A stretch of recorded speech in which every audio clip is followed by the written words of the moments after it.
Assalamualaikum warahmatullahi wabarakatuh. Selamat pagi, siang, sore, malam buat kamu nih yang gak sengaja mampir di channel YouTube aku, Aimica. Ayo mordenya detik cantik yang hobinya bercanda sambil bercerita. Oke, gak nyampe 3 menit atau mungkin lebih dikit aku bakalan sharing cerita-cerita yang gak penting dalam hidup aku buat kamu. Oke, alhamdulillahirobbilalamin. Gimana nih kabar teman-teman semuanya? Mudah-mudahan dikasih kesehatan, umur yang berkah, kemudian kesempatan buat berbahagia di dunia ini. Amin amin ya rabbal alamin. Mudah-mudahan dikasih ketenangan juga, rezeki yang berkah, kemudian hubungan-hubungan yang diberikan kemudahan sama Allah untuk makin lah. Soalnya di episode kali ini aku mau bahas tentang hubungan lagi, tapi yang lebih dalam lagi gitu loh. Soalnya kan kalau episode kemarin tuh kita sempat bahas kalau hubungan yang sehat itu kuncinya komunikasi, Mbak, saling memahami, terus mau saling dengar gitu. Nah, tapi ada satu pertanyaan nih, ini menarik banget ya. Apa iya hubungan sehat itu nggak ada berantem-berantemnya? Slow gitu loh. Soalnya kan banyak orang yang menganggap kalau pasangan yang sering cekcok itu hubungannya pasti bermasalah itu bentar lagi, itu pasti itu bentar lagi gitu kan. Dan sebaliknya kalau ada pasangan yang adem ayem, gak pernah ribut, itu artinya hubungannya bahagia sekali. Tapi apa iya gitu loh? Kalau menurut aku sih nggak mesti juga ya, karena aku tuh malah sering nemuin pasangan yang kelihatannya tenang-tenang aja gitu ya, nggak pernah upload keributan, nggak pernah buat status galau atau dengar cerita masalah-masalah apa gitu kan, tiba-tiba pisah gitu. Ya orang-orang pada kaget gitu kan, loh kok bisa gitu, bukannya mereka tuh adem ayem terus, nggak pernah ada masalah gitu. Ternyata yang adem ayem itu bukan karena nggak ada masalah, tapi karena masalah-masalah yang dipendam semua gitu loh, nggak pernah dibahas, nggak pernah diselesain. Sedangkan ada pasangan yang lain tuh yang mungkin kadang ribut, kadang lempar gelas, mungkin ada ya, kadang juga adu pendapat, ngambek-ngambekan, perengat-perengut gitu. Tapi habis itu ngobrol lagi, guyon lagi, ketawa lagi, jalan-jalan lagi, nyari solusi lagi, nyari duit bareng lagi gitu. Malah kalau menurut aku hubungan yang kayak gitu, itu biasanya malah kelihatan yang lebih sering lebih awet gitu loh. Lah kok bisa gitu? Ya soalnya mereka berdua ini nggak lari dari masalah, tapi mereka ngadepin masalah itu duduk bareng-bareng gitu loh. Jadi teman-teman, sini pengen banget aku ngelurusin satu hal. Aku nggak ngajarin kalian buat berantem ya, bukan ya.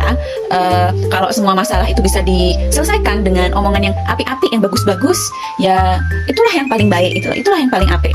Tapi namanya hidup ini kan nggak sesederhana itu ya. Bayangin aja, ini ada dua orang ini ya, dibesarkan dari keluarga yang beda, cara didiknya beda, sifatnya beda, kebiasaan beda, adat istiadatnya juga beda, cara ngelola uang atau segala macam juga beda, cara nunjukin rasanya juga beda. Ya masa semuanya bakalan sepakat terus? Kan enggak, pasti ada perbedaan ya enggak. Kadang yang satu lebih senang ngomong langsung, yang satunya lebih senang kalau ada masalah tuh milih diam adem kayak kulkas gitu kan. Yang satunya pengen cepet kelar, war, yang satunya butuh waktu buat mikir sih, tak mikir dulu ya, santai, merokok dulu say. Nah, kalau dua-duanya tuh keras kepala, ya mesti bakal ada gesekan, benturan gitu loh. Dan benturan itu ya wajar menurut aku ya. Karena yang nggak wajar itu kalau ada masalah itu dipendem sampai bertahun-tahun. Akhirnya apa? Hubungannya nggak rusak karena pertengkaran, tapi rusak karena rasa kecewa yang udah numpuk terus tadi. Kadang orang tuh udah bilang kan, aku tuh capek mas. Padahal yang bikin capek itu bukan masalah besarnya, tapi ya karena mungkin masalah yang cilik-cilik, yang kecil-kecil, yang nggak pernah diselesaikan. Makanya jangan takut ngomong gitu loh, jangan takut beda pendapat. Yang penting tuh apa? Carane gitu. Cak mana becarona, nggak usah takut kita tuh beda pendapat sama pasangan. Nah, terus biar kita tuh nggak berantem, apalagi sampai keterusan lempar gelas piring kayak gitu kan. Ada kan orang kebablasan kalau udah ngamuk, emosi gitu ya. Ya kalau dari saya sendiri, punya beberapa hal yang menurut aku tuh penting. Yang pertama gitu, kita harus ingat dan percaya kalau pasangan itu bukan musuh kita. Kadang kalau kita lagi emosi ya itu tadi, yang pengen kita dapatkan itu cuma satu, menang. Pokoknya aku yang bener, pokoknya dia harus ngalah, aku nilai yang paling bener. Padahal kalau salah satunya yang menang nih ya misalnya, tapi kan hubunganmu yang kalah. Nah, terus apa yang menang? Nggak ada yang menang. Yang rugi malah mereka berdua. Yang kedua, kalau lagi emosi tinggi, jangan diterusin ngomongnya, ngocehnya gitu. Percaya deh, orang kalau lagi ngambek, itu pikirannya lagi nggak jernih ya. Jadi mulut atau lidahnya tuh lebih cepat ketimbang sama otaknya, mikirnya tuh. Lidahnya tuh mau ngomong apa terserah, mau itu melukai atau enggak, dia nggak kepikiran. Kenapa? Otaknya lagi lemot gitu loh. Nah akhirnya yang keluar tuh tadi nada-nada yang menyakiti gitu loh. Enak kalau nada-nadanya tuh nada lagu-lagunya Rosa, Afgan yang ganteng mungkin kan, enak kan. penyanyi papan atas. Nah ini nih tembung-tembung lagu sing ngelarani atiku.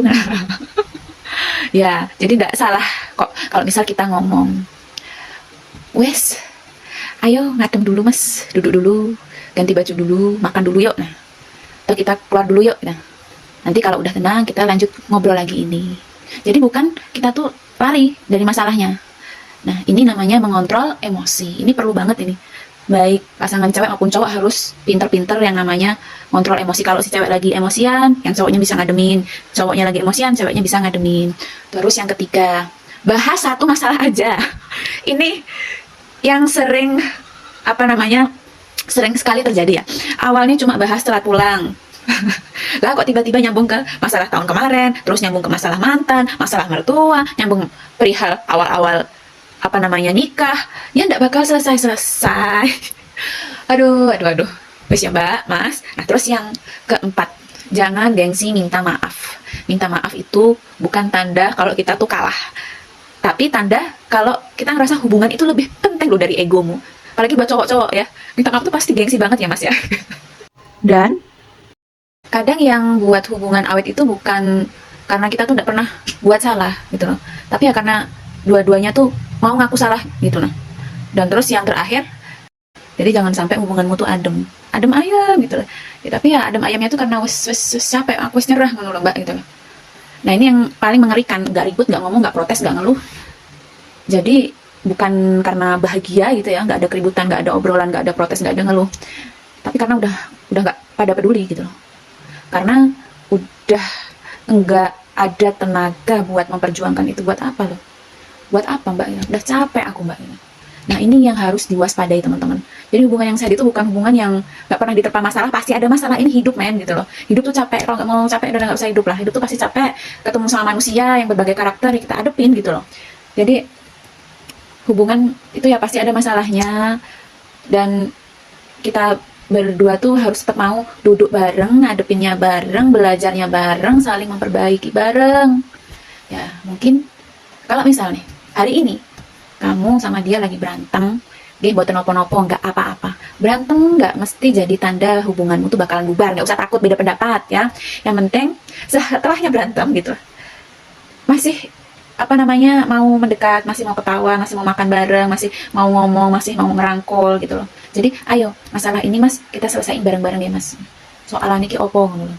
Jadi soal tujuan hubungan itu bukan kita tuh mencari siapa yang paling benar ya, tapi mencari cara gitu. Ini cara ya, mencari cara biar dua orang ini tuh tetap bisa jalan di jalan yang satu tujuan ya, alias tujuan yang sama, goals yang sama. Aku pengennya sama kamu terus, kita bareng-bareng terus, dan semoga Allah selalu menjaga rumah tangga kita dan dilembutkan hati ini.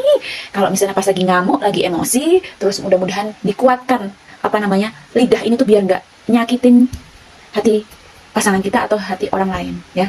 Dan juga mudah-mudahan kita dikasih pasangan yang terus mau belajar bareng sampai tua kakek nenek, amin amin ya robbal alamin ya Allah. Dan thanks buat teman-teman yang mungkin udah mau mendengarkan hal ini gitu ya. Karena aku di umur segini, teman-teman aku tuh banyak yang bercanda, berceja, keren gitu. Jadi kalau menurut kalian pembahasan ini ada manfaatnya, ya mudah-mudahan ada manfaatnya sih. Monggo dibagikan ke orang-orang yang teman-teman sayangi gitu ya, mungkin ke pasangannya atau ke temannya yang lagi ada problem gitu kan, biar ada masukan.